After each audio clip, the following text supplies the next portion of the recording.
చేసింది కదా. రైట్, మేము ఇలా బాయిల్ పెట్టి ఇలా వాటర్ ఉందని చెప్పి బయటికి తీసుకెళ్ళి ఇట్లా ఓపెన్ చేపిస్తాం. అప్పుడు ఆమె ఫ్రాంక్ అవుతుంది.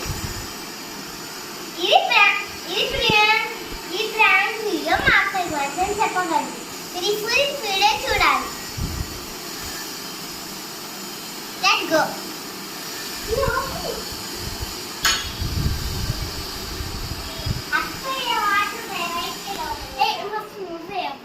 నేను ఒక మంచిది మంచి